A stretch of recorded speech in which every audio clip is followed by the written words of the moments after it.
Bonjour, est-ce que vous savez que la fiscalité de certains véhicules de l'entreprise va augmenter de manière vertigineuse d'ici 2027?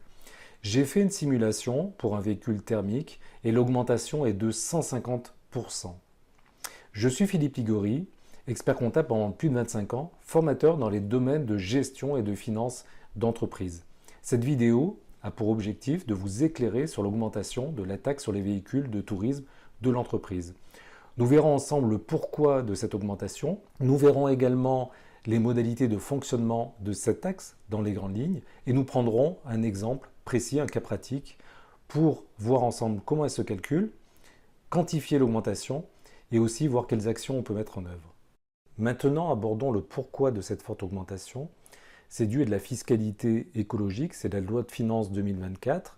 Le législateur, dans le cadre de travaux parlementaires, a fait le constat que les véhicules de société représentaient 50% des immatriculations des véhicules neufs. Et donc ils avaient un objectif de verdissement du parc automobile pour aller sur des véhicules un petit peu plus, on va dire, propres, avec moins d'émissions de CO2.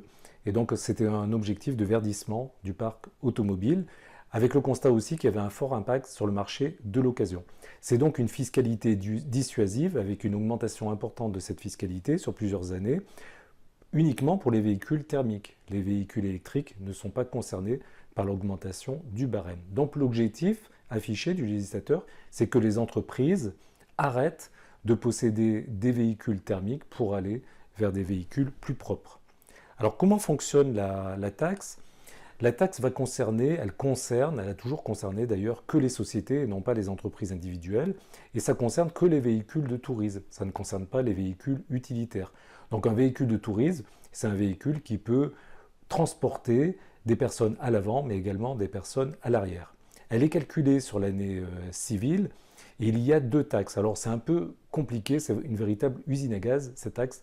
D'ailleurs, elle a été changée régulièrement, quasiment chaque année. Et déjà au niveau de la terminologie, on voit la complexité, puisqu'elle a eu plusieurs noms, la TVTS, la TVS, qui est le terme qui est assez facile à utiliser, que j'utiliserai. Maintenant, elle s'appelle la taxe sur l'affectation des véhicules à des fins économiques. Et il y a même deux taxes. Il y a une taxe sur les émissions de CO2, avec 3 barèmes, qui sont en fonction de la date d'immatriculation de l'entreprise, donc en fonction de l'ancienneté des véhicules, plus une taxe qui est une taxe forfaitaire sur les émissions de polluants atmosphériques. Au niveau des modalités de calcul, on va proratiser. Alors, d'abord, cette taxe concerne les véhicules qui sont utilisés par l'entreprise, que l'entreprise en soit propriétaire, mais également locataire, par l'intermédiaire d'un crédit bail, d'une location avec option d'achat ou d'une location longue durée. Donc, à partir du moment où elle utilise le véhicule sur une certaine durée, elle va devoir cette taxe. Et par contre, on va le proratiser sur la première année d'acquisition du véhicule. Si le véhicule est acheté en milieu d'année, à partir du mois de juillet, eh bien, ça sera la moitié de la taxe qui sera due, et pas la totalité de la taxe.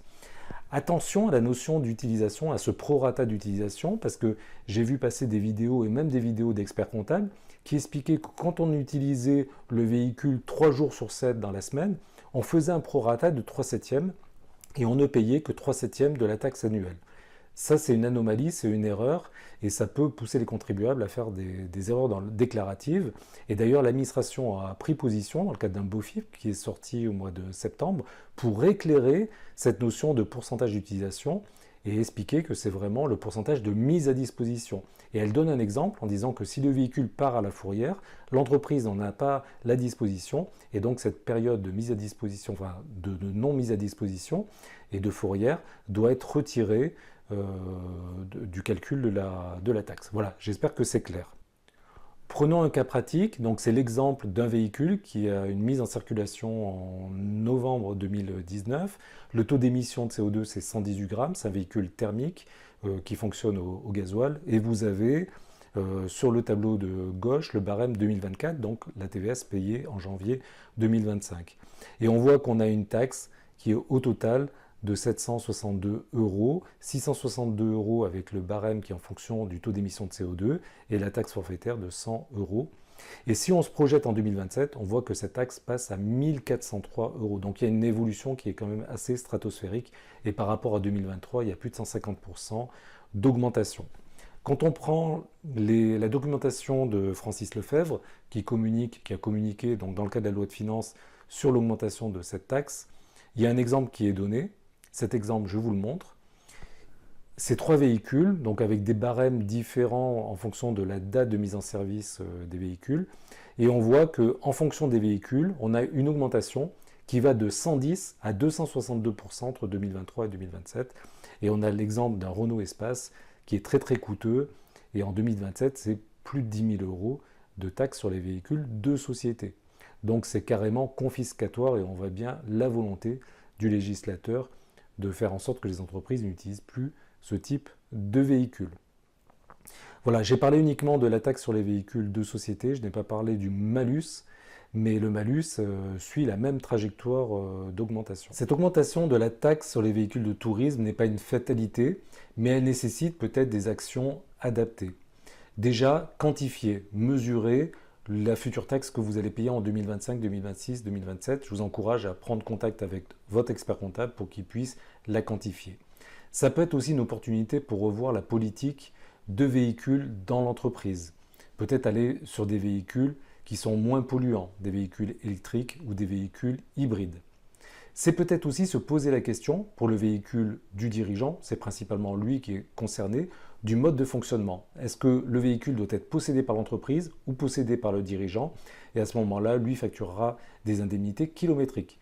C'est un petit peu plus compliqué sur le plan administratif, mais par contre, il peut y avoir de véritables économies, notamment sur le plan fiscal, parce qu'on sait qu'un véhicule de tourisme possédé par l'entreprise est très coûteux fiscalement. On l'a vu avec la taxe sur les véhicules de tourisme, mais c'est aussi le cas avec la non-récupération de la TVA et aussi avec l'avantage en nature. Voilà, je vous remercie pour votre écoute, je vous dis à très bientôt.